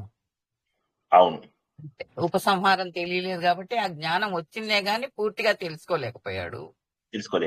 అంటే తెలుసుకున్నాడు కానీ ఉపయోగించలేదు, దాన్ని ఉపయోగించలేదు. జ్ఞానం ఉన్నవాడే అలా చేస్తాడు. ఇప్పుడు మిడిమిడి జ్ఞానం ఉన్నవాడే ఎగిరెగిరి పడతాడు కదా. సో అది అక్కడ జరిగింది. అశ్వత్థామ విషయంలో ఏంటంటే తను నాశనం అయిపోయినా సరే పాండవుల వంశం నాశనం కావాలి, వాళ్ళ నాన్నగారిని మోసం చేసి చంపారు అనేటటువంటి భావన ఉన్నది. కానీ అది మోసం చేసి కాదు, అందరూ మోసం చేసి ఉండొచ్చు, ధర్మరాజు మోసం చేయడు కదా. అశ్వత్థామ హతః కుంజరః అంటాడు ఆయన. అశ్వత్థామ హతః అన్నప్పుడు అందరూ చప్పట్లు కొడతారు. కొట్టేసరికి ఏమైతుంది, దుందుబి ఈ కుంజరః అనే మాట ఆయనకి వినిపించదు. కానీ పాపం ధర్మరాజు అన్నాడు అశ్వత్థామ అనే ఏనుగుని చంపుతాడు. ఈయన భీముడు వెళ్ళి అక్కడ అన్నిటికంటే పెద్దదైన ఒక ఏనుగు ఉంటుంది, దాని పేరు అశ్వత్థామ. దాన్ని వెళ్ళి చంపేస్తాడు. చంపేసి అశ్వత్థామ చనిపోయిందని ధర్మరాజు అన్నాడు. కృష్ణుడు అంటాడు అను అశ్వత్థామ హతః అని. కాదు మళ్ళీ తప్పర్థం ఎలా వస్తుంది, అశ్వత్థామ హతః కుంజరః కదా అంటే అవునవును కుంజరః అంటే ఏనుగు, అశ్వత్థామ హతః కుంజరః అంటాడు ఆయన. ఆయన మనకి సినిమాలో ఏం చెప్తారు, మహానగరంలో మాయగాడు పాట విన్నారా అండి మీరందరూ? హలో, మహానగరంలో మాయగాడు అందులోపల ఏమంటాడు తెలుసు కదా మీ అందరికీ. వాలి చిరకాలంగా ఈ మానవుడు చిరంజీవిగా ఉన్నాడు. అని వస్తుంది. ఆ పాట లోపల మధ్యలో చెప్తాడు, తెలుసు కదా మీకు రామాయణ కథ, అందులోపల వాలి వధ తెలుసా మీకు ఏం జరిగిందో, చెట్టు చాటు నుంచి దొంగ చాటుగా చంపాడు కాబట్టి అది మాయే కాదా. తర్వాత రెండో దాని లోపల ఇట్లాగా అశ్వత్థామ హతః కుంజరః, విన్నారా మీ రామాట అని చెప్పేసి అసలు గురువుకే ఎసరు పెట్టిన అది ఈయన అర్జునుడు ఆడినటువంటి మాయ ఆట అని చెప్పేసి మనకు సినిమా లోపల ఏం చేసేసారంటే ఇవన్నిటిని చెడుగా చెప్పడం జరిగింది. దీన్ని ఏమైంది ఈ మధ్య క్రిస్టియన్స్ వాళ్ళు చాలా వాడుకుంటున్నారు. వాడుకుని దాన్ని మరింత నాశనం చేసేస్తున్నారు అనమాట. కానీ అది కాదు, జరిగినది ఏంటంటే ఆయన అశ్వత్థామ హతః కుంజరః అని అంటాడు, మెల్లగా అన్నాడు. అది సంపూర్ణ వ్యాస భారతం చదివిన వాళ్ళు అది వినపడకుండా వీళ్ళు చేసేయటంలో అతనికి తప్పుగా అర్థమైంది కదా సార్. కరెక్ట్ కరెక్ట్ ఇలా అందుకోసం భావం అదే కదా. కరెక్ట్. కానీ వాళ్ళందరూ అనుకున్నారు, కానీ ధర్మరాజు అబద్ధం ఆడలేదు అంటున్నారు. అయినప్పటికీ కూడా ఆయన శిక్ష అనుభవించాడు, అయినా కూడా శిక్ష అనుభవిస్తాడు ధర్మరాజు. అయినప్పుడు శిక్ష అనుభవిస్తాడు, వెళ్ళి అక్కడ నరకం దగ్గర నిలబెడతాడు కదా. నిలబెట్టగానే ధర్మరాజు ఉన్నంతసేపు ఆ నరకంలో ఉన్న పాపులందరూ ఇంకో కొద్దిసేపు ఉండవా, ఎందుకంటే ఈయన ఉన్నంత సమయం లోపల ఆ నరకంలో ఉన్న పాపులందరికీ కూడా ఆనందం కలుగుతోంది. వాళ్ళందరికీ నొప్పులు తెలియడం లేదు. ఒక మహాత్ముడి యొక్క అనుభవం జీవితాన్ని ఎలా మారుస్తుంది, మహాత్ముడు అని చెప్పి గుర్తించరు కూడా బతుకున్న రోజుల్లో. అలాగా పాపం ధర్మరాజు ఎదురుగా ఉంటే మొత్తం నరకలోకంలో ఉన్న ప్రతి పాపి అంటాడు అక్కడే ఉంచండి, ఆయన కొద్దిసేపు ఉంచండి, ఇంకొద్దిసేపు ఉంచండి చాలు అని చెప్పి. సో ఈ ఇతన్ని చదవటం కారణమైనందుకే ధర్మరాజుని నరకాన్ని తీసుకెళ్తారా సార్? నరక దర్శనం అనేది కరెక్ట్. జూదమాడినందుకు. జూదం ఆడడం అనేటటువంటిది అది క్షత్రియ ధర్మం, అది తప్పేం లేదు. మొదటిసారి క్షత్రియ ధర్మం, మొదటిసారి ఈయన చెప్తాడు కూడా క్లియర్ గా, నేను ఆడను అని చెప్తాడు, నేను జూదం ఆడే ప్రసక్తి లేదు అని చెప్పి చెప్తాడు. ఎంత చెప్పినా కూడా వినడు కదా. చివరికి శకుని వస్తే నువ్వు ఆడకుండా శకుని ఎట్లా ఆడిస్తావు అని కూడా క్వశ్చన్ చేస్తాడు. అది మోసం చేశారు. అయితే ఎక్కడ ప్రాబ్లం అయింది అంటే ఒకసారి ఆటలోకి దిగిన తర్వాత మనం ఓడిపోతాం కదా. ఇప్పుడు మేము క్రికెట్ మ్యాచ్ చూస్తున్నప్పుడు ఒకసారి చేతన్ శర్మ హ్యాట్రిక్ కొట్టాడు, కొడితే ఫస్ట్ బాల్ కి బోల్డ్, సెకండ్ బాల్ కి బోల్డ్ చేశాడు, థర్డ్ బాల్ కూడా బోల్డ్ చేయగానే నేను పక్కనున్న మా అన్నయ్య వీపు మీద ఒక్కటి గుద్దాను, అయితే వాడు మళ్ళీ లేవాల, హ్యాట్రిక్ ఎంజాయ్ చేయలేకపోయాడు వాడు నేను కొట్టే దెబ్బకి. సో అంటే ఏం జరుగుతుంది ఇక్కడ అంటే మనం ఒక్కొక్కసారి మనల్ని మనం మర్చిపోతాం. సో అదే జరిగింది అక్కడ ధర్మరాజు విషయం లోపల. ఆట లోపల ఇంకా గెలుస్తానేమో, ఇంకొక పందెంలో గెలుస్తానేమో, కానీ అవతల వాడు మాయా జూదం ఆడుతున్నాడు అన్న సంగతిని ఆయన గుర్తించలేకపోయాడు. చాలే అని ఆపితే క్షత్రియ ధర్మం వెనక్కి వెళ్ళిపోయినట్టు, ఓడిపోయినట్టు ఒప్పుకోవాలి. సరే ఇప్పటికే కోల్పోయేదేమో, అన్ని కోల్పోయాను కదా, తమ్ముళ్ళందరినీ కోల్పోయాను, నన్ను కూడా కోల్పోయాను అనుకుంటాడు. అనగానే మంచిగా అందరినీ బట్టలు తీసేసేయమంటారు, నగలు తీసేసేయమంటారు. ఆ నగలు ఎవరిచ్చారు, మేము ఇచ్చినవి కదా, బట్టలు తీసేయమంటారు. శరీరం మీద ఉన్న అన్ని బట్టలు తీసేస్తారు, చిన్న అంగోస్త్రం పెట్టుకుంటారు. భీముడు కూడా అదే చిన్న, అందరికి ఇచ్చిన చిన్న అంగోస్త్రమే భీముడు కూడా ఇస్తారు. సో ఎంత అవమానం చేయాలో అంత అవమానం చేస్తారు కదా. ద్రౌపదిని తీసుకొచ్చి నేలను మొత్తం తుడవమంటారు, మాపింగ్ చేయమంటారు అనమాట. సో ఇదంతా కూడా ఇది తర్వాత వెంటనే ఆయన దుర్యోధనుడు వచ్చి ఇట్లా తన తొడలు చూపించి కూర్చోమని చెప్తాడు అక్కడ. సో మరి ఇది అవమానమే కదా, వీళ్ళందరికీ జరిగింది అవమానమే, ద్రౌపదికి జరిగినది కూడా ఘోర అవమానం. సో ఏది ఏమైనప్పటికీ కూడాను ధర్మరాజు చేసింది తప్పు ఏదైనా ఉంది అంటే ఆయన రెండోసారి కూడా బాధపడతాడు, నా వల్లనే కదా వీళ్ళందరూ వచ్చింది అని. అప్పుడు చెప్తాడు అనమాట, లేదు ఇది ఇలా జరిగేది ఉంది, నీ వల్ల అని కాదు, రెండోసారి పిలిచినప్పుడు రాకుండా ఉండాల్సింది కదా. మళ్ళీ క్షత్రియ ధర్మం, ఒక రాజు ఇంకొక రాజుని జూదం కాడినప్పుడు పిలవాలి. అదే విధంగా నలమహారాజు చరిత్ర కూడా మనం తెలుసుకున్నాం. నలమహారాజు చరిత్రలో అయితే నలుడు తన సోదరుడితో ఆడుతూ ఉంటాడు.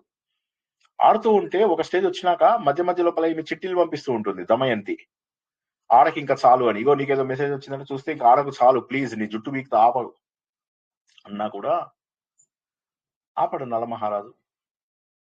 అయితే ఇది చెప్పడంలో ఇంకో ఉద్దేశం ఏంటి అంటే పూర్వకాలంలో ఆ జూదం ఏదైతే ఉందో ఆ జూదం వల్ల అందరూ ఎన్నో కోల్పోయారు అన్న విషయం కూడా తెలుస్తుంది.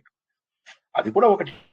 ఇవన్నిట్లలో మనం మంచి వెతకాలు కానీ చెడు వెతుక్కుంటూ పోతే ఎట్లాగా మన కావ్యాలలో చెడు చెప్పే అవకాశమే లేదు. అది కూడా మనం తెలుసుకోవాలి, వాళ్ళు జూదం ఆడి ఓడిపోయారు, మనం జూదం ఆడకూడదు అనేది తెలుసుకోవాలి. కానీ మనం ఎలా తయారైతున్నాం, మనం ఏమంటున్నాం, మనము వాళ్ళు ఆడినప్పుడు నేను ఎందుకు ఆడకూడదు అని చెప్పేసి చెడుగా వాళ్ళంతటి వాళ్ళే ఆడారు, మనం ఎందుకు ఆడకూడదు అని తీసుకుంటున్నాం. కాబట్టి ఏంటంటే ఇవాళ మీరు నేర్చుకున్నటువంటిది ఒక మహోన్నతమైనటువంటి కావ్యం, మహాకావ్యం అయిపోయింది. నాకే బాధేస్తుంది కిరాతార్జునీయం పూర్తి చేయడము, ఎందుకంటే పూర్తి స్థాయి ఆధ్యాత్మిక భావనలోనే ఉన్నాను నేను కిరాతార్జుని అని చెప్తున్నంత వరకు. ఎస్పెషల్లీ లాస్ట్ లోపల అర్జునుడు మల్ల యుద్ధానికి సిద్ధమవుతాడు శివుడి పైన. వెళ్ళి ముట్టుకోగానే అయిపోయింది, ఆయనకు అర్థమైపోతుంది భగవంతుడి యొక్క అనుభవం. ఎక్కువ టైం పట్టదు, కింద కూర్చొని మట్టితోని శివలింగాన్ని తయారు చేస్తాడు. జస్ట్ చూడండి, అంటే గుండె కరిగిపోవాలి భగవంతుడి స్పర్శ. తెలిసిపోతుంది అతను భగవంతుడు అని చెప్పేసి. ఒక్కసారి ఈ భావన లేని ఎన్ని విని లాభం ఏంటి? మనకు భక్తి ఎప్పుడు పొల్లి పొంగుతుంది అంటే ఆ భావన ఉన్నప్పుడు. ఒక్కసారి ఊహించుకోండి, అది మీరు అనుకోనటువంటి ఆ ఇది భగవంతుడి యొక్క అనుభవాన్ని, రాసమును పొందగలిగినప్పుడు వచ్చే ఆనందం ఒకసారి ఊహించుకోండి. సో ఎనీవే, సో చాలా అద్భుతమైనది చెప్పుకున్నాము. సంస్కృతంలో అప్పుడే లెవెల్ 4 వరకు మనం ఎన్ని విషయాలు తెలుసుకున్నాము. ఇప్పుడు అందరూ లెవెల్ 1, లెవెల్ 2, లెవెల్ 3 కూడా మర్చిపోయే స్థాయికి వెళ్ళిపోయారు. బట్ ఎనీవే, ఇవన్నీ కూడా ఇంకొక డౌట్ సార్, మరి ఈయన అబద్ధం ఆడలేదు, అధర్మం కాదు అని మనకు తెలిసినప్పుడు నరక దర్శనం ఎందుకు అయింది సార్? ఎవరు ఆ చిన్నది కూడా తప్పే, ఎందుకంటే ధర్మరాజు అశ్వత్థామ హత కుంజరహ అన్నాడు కదా, వాళ్ళు అన్నాడు. వినలేదు. ఆయనకు భావం తెలుసు, ఆయనకు భావం ఈయనది తెలుసు, వాళ్ళందరిది తప్పే. కానీ ఈయనకు తెలుసు కదా, నేను అశ్వత్థామ హతహ అనను అంటాడు. అనను అంటే అక్కడ చూడు మరి ఏం చేస్తున్నాడో చూడు, ద్రోణాచార్యుడు ఇష్టం వచ్చినట్టు కొట్టేస్తున్నాడు మన వాళ్ళని, నువ్వు అనకపోతే ఎట్లాగా అంటాడు. నాకు అసత్య దోషం వస్తుంది అంటాడు. అంటే ఈయనకు తెలుసు ఎందుకోసం అంటున్నారు వీళ్ళు అనేది తెలుసు తనకి. కానీ తనేమనుకున్నాడు, అశ్వత్థామ హతహ కుంజరహ అని చెప్తాను, నా డ్యూటీ నేను చేస్తాను అనుకున్నాడు. కానీ ఆయనకు తెలుసు అశ్వత్థామ హతహ అని ఎందుకు అంటున్నారు అంటే ద్రోణాచార్యుడిని చంపడానికి అని. అక్కడ మోసం అన్న సంగతి ఈయనకు కూడా తెలుసు మనసు లోపల. ఇంటెన్షన్ లో బ్యాడ్ ఉంది కదా, అది మెయిన్. ఇంటెన్షన్ లో బ్యాడ్ ఉంది ఖచ్చితంగా. It's an ill intention. అంటే ఇల్ ఇంటెన్షన్ ఈయనది కాదు, వాళ్ళ ఇంటెన్షన్ లో బ్యాడ్ ఉందని తెలిసినప్పుడు అశ్వత్థామ హతహ కుంజరహ అనడం కూడా తను ఊహించుండాల్సింది. వీడు కుంజరహ అన్నప్పుడు అందరూ చప్పట్లు కొట్టేస్తారని. మాకు RSS లోపల ఒక గేమ్ ఆడిస్తాం మేము, గండికోట రహస్యం అంటావు. ఎవరికైనా తెలుసా ఈ గేమ్? ఎవరికైనా తెలుసా? ఏమవుతుందంటే 2 టీమ్స్ ఉంటాయి ఆయన, 2 టీమ్స్ ఉంటాయి. ఈ 2 టీమ్స్ లోపల ఏం చేస్తారంటే, ముందు ఒక టీం లోంచి ఒక వ్యక్తిని తీసుకొస్తారు. ఇప్పుడు ఈ మధ్య వేలువాన్ని తీసుకొచ్చారు. ఇక్కడ వచ్చి వీళ్ళు చెప్తారు, చెవి లోపల ఏదో చెప్తారు, రాముడు భరతుడు అని చెప్పి చెప్తారు.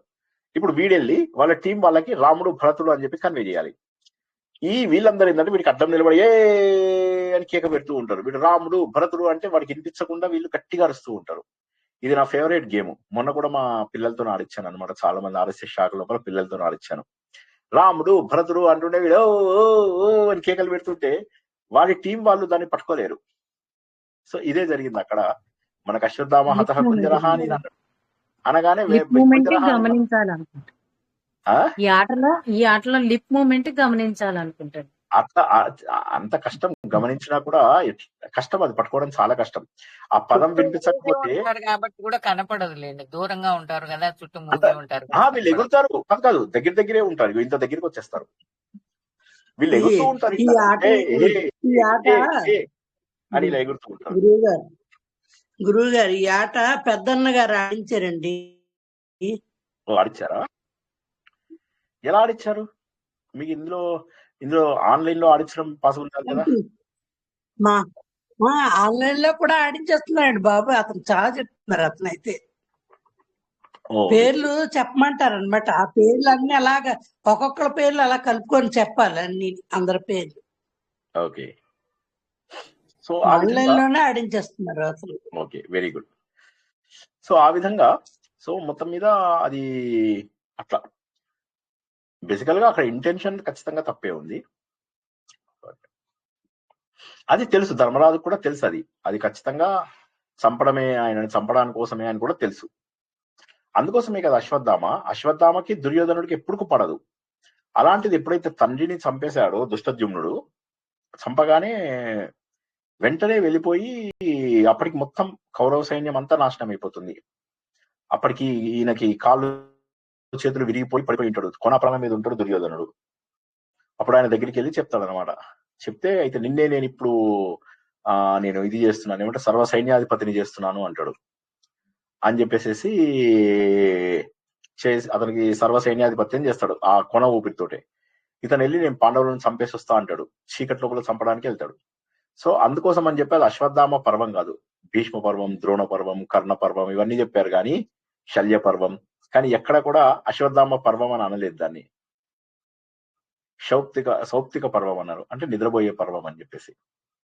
కాబట్టి ఆ సౌప్తిక పర్వం లోపల అశ్వత్థామ వచ్చేసి చంపేస్తాడు, అందరినీ చంపేస్తాడు, అత్యంత క్రూరంగా చంపేస్తుంటాడు. మొన్న మనము శ్రీకృష్ణుడి మహావి నిష్క్రమణ కూడా తెలుసుకున్నాం కదా, అందులోపల కూడా సాత్యకి కృతవర్మ కొట్టుకుంటారు అని చెప్పాం కదా. ఆ కృతవర్మ, కృపాచార్యుడు, అశ్వత్థామ వీళ్ళు ముగ్గురు కలిసి వేలాది మందిని చంపేస్తారు. గుర్రములు, ఏనుగులు కూడా మిగలవు. ఎవడో ఒక్కడు మాత్రం దూరంగా బాత్రూమ్కి వెళ్ళి ఉంటాడు, వాడు ఒక్కడు మిగులుతాడు అంతే, అందరు చచ్చిపోయి ఉంటారు. శిబిరాలలో ఉన్నటువంటి ఏ ఒక్క జంతువు గాని మనుషులు గాని మిగలరు. పాపం పాండవులు అందరూ గెలిచి ఓడిపోయారు కదా. శిఖండిని చంపేస్తారు, దుష్టజుమ్నుడిని చంపేస్తారు, పంచ ఉప పాండవులను చంపేస్తారు, అందరినీ చంపేస్తారు, అత్యంత ఘోరంగా చంపేస్తారు. బయటికి పారిపోయి ఏం జరిగిందో తెలియక బయటికి పారిపోయి వస్తున్న వాళ్ళ మీద వేలాది శరాలను పంపిస్తారు కృతవర్మ, కృపాచార్యుడు. సో అందుకే కదా కృతవర్మని లాస్ట్ లోపల సాత్యకి నరికి పారేస్తాడు. సరే, కృతవర్మ సైన్యం వాళ్ళు వచ్చి సాత్యకిని చంపి పారేస్తారు. సో ఏది ఏమైనప్పటికీ కూడా మహాభారతంలో ఎక్కడ తెలుసుకున్నా కూడా దురదృష్టకరమైనటువంటి సంఘటనలే. ఆఖరికి శ్రీకృష్ణుని మరణం కూడా ఎంత దురదృష్టమైనటువంటిది. చివరికి ఈ 30-35 ఏళ్ల పాటు పాలన చేసి వీళ్ళు కూడా ఏం సాధించారు జీవితంలో? ఏం సాధించలే. ఉన్న డబ్బులంతా కూడా పిండాలకే పెడుతూ పోయారు. అందరికి పిండాలు పెట్టడమే కదా, ఏమి పాపం వాళ్ళు ఏమీ చేసింది లేదు. నిజంగా ఎంజాయ్ చేసింది ఎవరైనా ఉన్నారంటే దుర్యోధనుడు ఆస్తిని, కానీ ఇక్కడంతా పిండాలలోకే సరిపోయింది డబ్బంతా. చివరికి ఏమైంది? ఆఖరికి కృష్ణుడు ఎప్పుడైతే అవతారాన్ని చాలించాడో వెంటనే ధర్మరాజు అంటాడు, ఇంకా లాభం లేదు, ఇక ఎందుకు మనం బతకడం. ధర్మరాజుకి శ్రీకృష్ణుడు అంటే చాలా ఇష్టం, అర్జునుడి కంటే కూడా ఎక్కువ ఇష్టం. అర్జునుడికి శ్రీకృష్ణుడు అంటే ఇష్టం, కానీ అంతకంటే కూడా ధర్మరాజుకు శ్రీకృష్ణుడు అంటే ఎక్కువ ఇష్టం. శ్రీకృష్ణుడు ఎప్పుడైతే అవతారాన్ని సాధించాడని చెప్తాడో నథింగ్ డూయింగ్, చూడ దుకాన్ బంద్ కరో అని చెప్పి పరీక్షిత్తుని మహారాజుగా చేసేసి బయలుదేరి వెళ్ళిపోతారు స్వర్గారోహణానికి.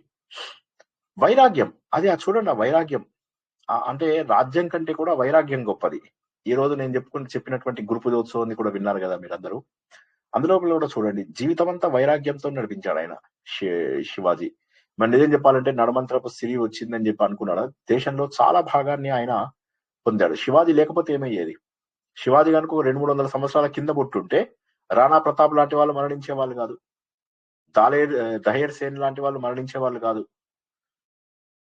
అంటే ముస్లిమ్స్ మన దగ్గరికి వచ్చే వాళ్ళు కాదు. శివాజీ కనుక 200-300 సంవత్సరాల ముందు పుట్టుంటే, తర్వాత పుట్టుంటే, ఈ 200 సంవత్సరాల తర్వాత పుట్టుంటే శివాజీ, ఇప్పుడు మనం పాకిస్తాన్ లో ఉండేవాళ్ళం, మనం అందరం తుర్కాలుగా ఉండేవాళ్ళం. ఇప్పుడు నా టీం లోపల చాలా మంది బేగమ్స్ ఉండేవాళ్ళు, మణి బేగం, రజనీ బేగం, వీళ్ళందరూ బేగంలు ఉండేవాళ్ళు. మరి ఇప్పుడు అందరూ కూడా హిందువులుగా మిగిలామంటే ఎవరిది కారణం? అంతా శివాజీ మహారాజు. మరి ఇంత సాధించినటువంటి ఆయన పూర్తి స్థాయి వైరాగ్యంతో గురువు గారు ఏం కావాలని చెప్పి రాజ్యాన్ని కూడా దానం చేస్తాడు.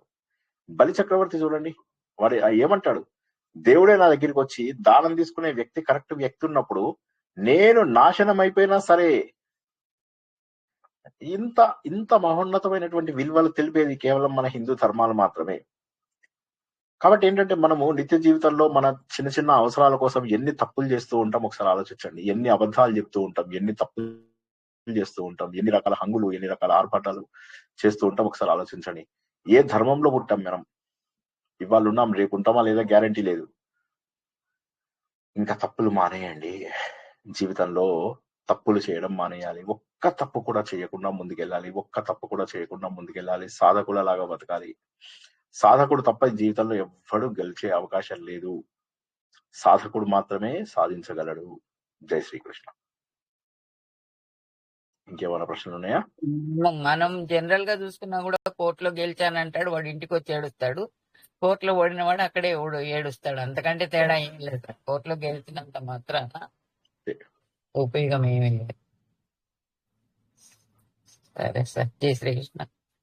జై శ్రీకృష్ణ. ఇంకా రేపు మళ్ళీ అమృత గుళికల ఆత్మబోధ.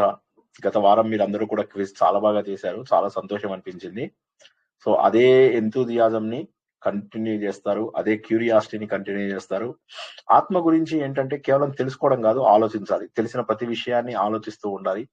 అలా ఆలోచించినప్పుడు మాత్రమే మనము తర్వాత అడుగులు వేయడం అనేటటువంటిది మనకు సుగమం అవుతుంది. ఆ సత్యాన్ని అందరూ కూడా గుర్తించాలి. ఇంకేం ప్రశ్నలు లేకపోతే ముగించుకుందాం. ఇంకేమైనా లాస్ట్ మినిట్ ప్రశ్నలు? నారాయణీయంలోనే డౌట్ సార్, ఖాళీ పడగల గురించి అడగమంటారా? నారాయణీయందా అవును సార్. అడగద్దు. మీరు సరే పంపించండి, ప్రశ్న పంపించండి. సరే సార్. జయ శ్రీకృష్ణ సార్, మీరు జై శ్రీ. పంపించే క్వశ్చన్ పేపర్స్ అది ఓపెన్ ఆ, అవ్వట్లేదు సార్. అయ్యో ఓపెన్ ఓపెన్ అవ్వట్లేదు. అయ్యో రామా, ఏది ఓపెన్ అవ్వట్లేదు? నారాయణీయం ఓపెన్ ఏది కాలేదండి ఓపెన్ అందరికి. ఏది ఓపెన్ అవ్వట్లేదు. నాకు ఆత్మబోధ ఓపెన్ అవ్వట్లేదు, నారాయణీయం ఓపెన్ అవ్వలేదు, ఏది ఓపెన్ అవ్వట్లేదు సార్.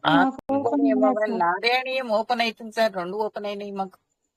అది ఓపెన్ అవ్వట్లేదు. నాకు క్వశ్చన్స్ తెలియట్లేదు నాకు అసలు. ఆ, అయ్యో రామా, మీరు అది జస్ట్ లింక్ మీద క్లిక్ చేస్తే డౌన్లోడ్ అయ్యలేదు చాలు. సార్. మీరు డౌన్లోడ్ ఏమి చేశాను. అలా ఉండే అవకాశం లేదు, ఎందుకంటే లింక్ ఉన్న ప్రతి ఒక్కరికి ఓపెన్ అయ్యేటటువంటి అథారిటీ ఇచ్చాను నేను. అలా అయ్యే అవకాశం లేదు. మీరు దాని మీద క్లిక్ చేయండి. మీరు లేదా మీ ఇంట్లో పిల్లలను ఎవరినో ఒక్కసారి అడిగి చూడండి, యూ విల్ అండర్స్టాండ్. అంటే అది ఏదో చిన్న ప్రాబ్లం ఏదో ఉండాలి, చిన్న మిస్అండర్స్టాండింగ్ ఏదో అయ్యి ఉండాలి. ఎందుకంటే లింక్ ఉన్న ప్రతి ఒక్కరికి ఓపెన్ అయ్యేలాగా నేను చూసి 3-4 సార్లు చూసి మన వల్ల ఊరుకుంటారా? ఇన్నాళ్ళు క్వశ్చన్స్ స్లోగా లేకుండా అయింది ఉంటే సార్, ఆల్రెడీ నాకు స్లోగా అయింది ఒకసారి అన్ని చేసినాక అవుతుంది. వేణుగోపాల్ గారు కూడా డౌన్లోడ్ చేశారంటే మీరు ఆలోచించండి. ఆయన షాప్ లో ఉంటారు, ఎక్కువ టైం దొరకదు ఆయనకి, అయినా కూడా వచ్చి దాన్ని ఓపెన్ చేయగలిగారు అంటే మీరు ఓపెన్ చేయగలుగుతారు. ఒకసారి చూడండి, లేకపోతే నాకు ఆ ఎర్రర్ ఏమొస్తుందో పంపించండి. మీరు అది క్లిక్ చేస్తే ఎర్రర్ కూడా వస్తుంది కదా, ఆ ఎర్రర్ నాకు పంపించండి, నేను చూస్తాను. తప్పకుండా నేను చూసి మీకు పంపిస్తాను ఆ ఫైల్. సరే సార్. Okay sir. లేకపోతే ఎవరైనా పీడిఎఫ్ లాగా చేసి ఆవిడకి పంపించండి వీలైన వాళ్ళు. అది అడిగినారా? ఎవరైనా కనీసం పీడిఎఫ్ నారాయణ పంపిస్తారు. అది చేద్దాం, కానీ మీకు ఫస్ట్ మీ సమస్య సాల్వ్ అవ్వాలి. మీరు ఇప్పుడు ఏంటంటే ఈజీ సొల్యూషన్ కాకుండా ముందు మీరు ఏ సమస్య వస్తుంది, ఏదో ఒక సమస్య రావాలి కదా, సమస్య ఎర్రర్ ఏంటో తెలుసుకోవాలి. కాబట్టి ఆ ఎర్రర్ గనక మీకు ఏది వస్తుందో చూస్తే దాన్ని బట్టి మనము చూసుకోగలుగుతాం. సరేనా? ఒక్కసారి ప్రయత్నం చేయండి, ఓకే చేసి సార్, దాన్ని బట్టి మనం పంపిస్తాను. ఎర్రర్ ఏమి వస్తుంది అది పంపిస్తాను. పంపించాలి. Okay sir. జయ శ్రీకృష్ణ. ఇంకా అందరూ కూడా ఆలోచన ద్వారా ఆ పరమాత్మను అందుకుంటారని, ఈ మహోన్నతమైనటువంటి అనుభవాన్ని మనసులో నింపుకుంటూ ఈ రోజు రాత్రి చక్కటి నిద్రలోకి వెళ్తారని, భగవంతుడు అనుభవం తప్ప ఈ ప్రపంచంలో మనకి ఏది అవసరం లేదని తెలుసుకుంటారని ఆశిస్తూ ఈ రోజు ప్రవచనాన్ని ఇక్కడికి ముగించుకుందాం. పునర్దర్శనం రేపు రాత్రి 9 గంటలకు. అమృత గుళిక ఆత్మబోధ. అంతవరకు కూడా శుభం భూయాత్. జై శ్రీకృష్ణ. జై శ్రీకృష్ణ సార్. ధన్యవాదాలు. జై శ్రీ కృష్ణ సార్. జై శ్రీకృష్ణ. జై శ్రీ. జయ శ్రీకృష్ణ.